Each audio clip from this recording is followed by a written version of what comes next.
Morning, Rabbi. We learn Mishna Sotah, Parak Tes, Chapter 9, Mishnah Yadalad, Mishnah 14. Okay, now a little introduction. What we're going to be continuing, different types of things that were decreed, suspended by the destruction of the Beis Hamikdash. But these laws that were instituted took place at different stages. So when the Roman general Vespasian, who in the Mishnah is called Aspasionis, was laying siege to Yerushalayim, he received the news that Emperor Nero had died and the Roman Senate had proclaimed him emperor. This is recorded in the Gemara in Gittin.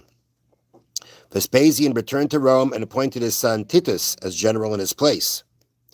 After a few months, Titus succeeded in breaching the city and destroying the Beis Hamikdash. So the beginning of the Mishnayos are actually dealing at different stages. You have when Vespasian first laid siege. You have the point when Titus took over. Then you have the point when Titus breached the walls and eventually destroyed the Beis Hamikdash.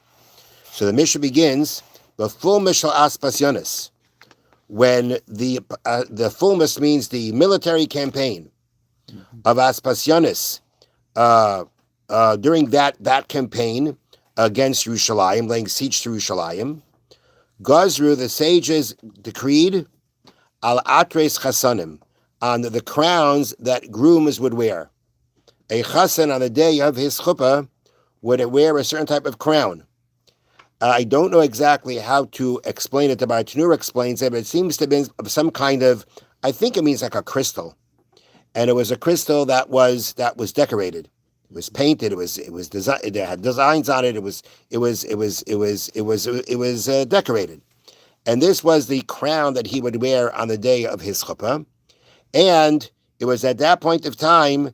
It was at the point of the time of Vespasian's siege on Yerushalayim. It was at that time, at that period, where because of the suffering and the danger to the Jewish people, the imminent destruction of the Beis Hamikdash, they already decreed that we should be minimizing our joy, and that was to decree that the chasanim, the grooms, would not wear their crowns. Ba'al ha'eris. And they also decreed that playing an eris is a type of a drum. And they used to play that also, I would assume they played that at the weddings, and they suspended that. So this is at the point of the military campaign of Vespasian, Aspasionis. Then the Mishnah continues, before Mishal Titus, during the campaign of Titus against Yerushalayim, which this means at the point of where he took over the siege. At that point, we say, the Mishnah says, Gazru al atres kalis. They also decreed against the crowns of the kalis. The kala, the bride, would also wear a crown. Her crown, they explain here, was a golden tiara with the design of a city engraved on it.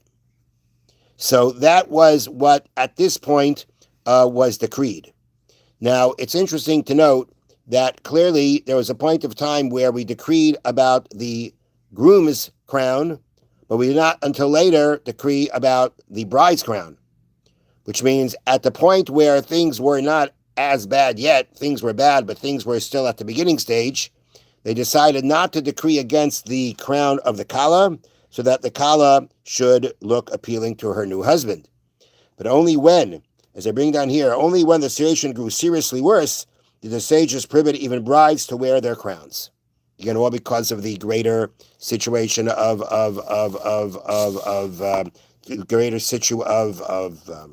danger of calamity that was impending. Okay, and the other thing is the shelo yelamed adam es beno yavamis. A man should not teach his son Greek. Now, what does this mean, Greek? So also, what's the point of it? What's the reason for this?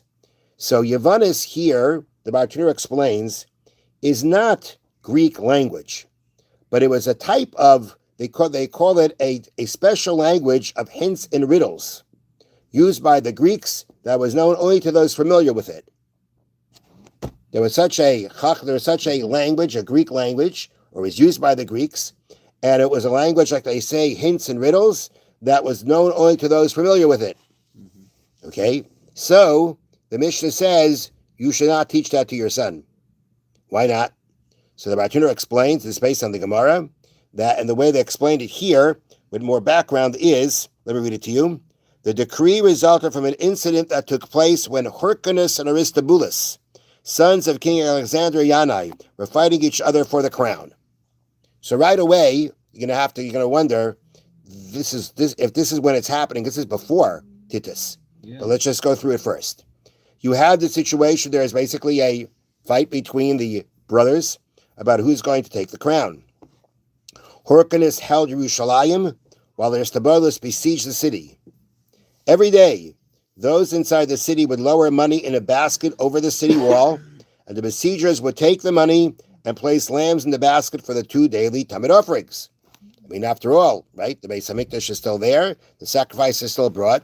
You have to bring the carbon Tamid. You got to bring the daily sacrifices, and those besieging would, cooperate. They would do it. They would send up the animals for it. Okay. Now, inside the city, there was an old man who knew the code of Greek wisdom, and he used the secret language to communicate the following message to the besiegers. He was a renegade. Mm-hmm. As long as the people, he was a traitor. Yeah. As long as the people inside the city perform the sacrificial service, you will be unable to overcome them because the merit of the service will protect them. I'd have to say he was a Aristobulus sympathizer. And he basically told them, you let them continue bringing the carbonis, it's going to protect them. The city will never fall. The next day, instead of placing a lamb in the pouch as usual, the besiegers sent up a pig, meaning not only not an animal, but an unkosher animal, so that the sacrificial service would not be carried out. Now, when the pig reached the midpoint of the wall's height, it stuck its hooves into the wall. The entire Eretz Yisrael shook. This is brought down in the Gemara in Gittin. The Gemara in Gittin that you learn on Tisha B'Av, this is brought down there. At that time, the sages declared, cursed be the man who shall raise pigs, and cursed be the man who shall teach his son Greek wisdom. Okay, and therefore, that's the base of the decree. Now, here is the point that, I mentioned before. This event occurred long before Titus attacked Yerushalayim. Right, this is way before that. Yeah. But the ban on Greek wisdom was not accepted by the people until Titus's campaign prompted the sages to issue the decree again. Meaning there are decrees that we know that the Chachamim instituted, but the Tzibur did not accept them. And if the Tzibur doesn't accept them, they don't take effect, they don't take hold. So the original ban on Greek wisdom, the people did not accept. They brought it up again at this point when the situation got more serious under Titus. It was at that point again that the Chachamim again brought again up this issue of not teaching Yavanis,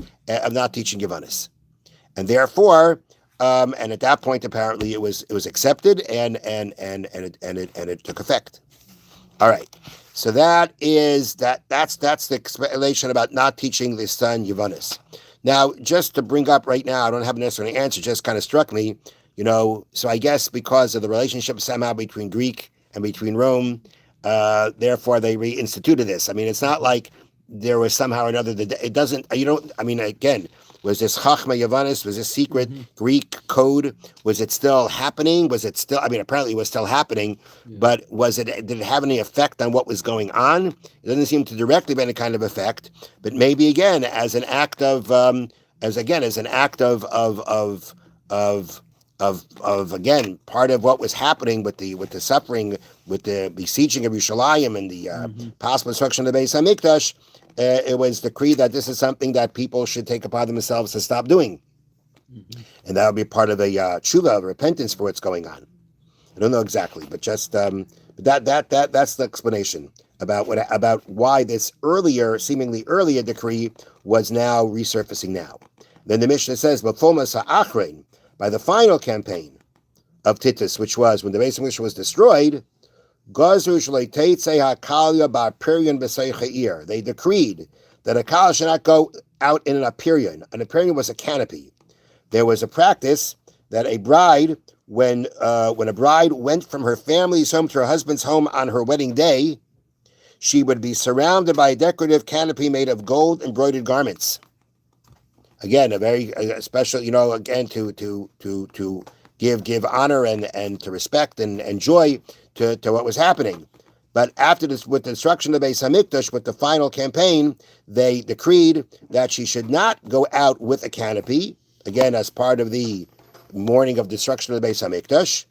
Rabbi Seinu Hitri, but our rabbis, meaning later rabbis, which is, they bring her on the bottom of Yehuda Hanasi and his court, Rabbi Seinu Hitiru Shateitzei Akala B'Priyim B'Seicha.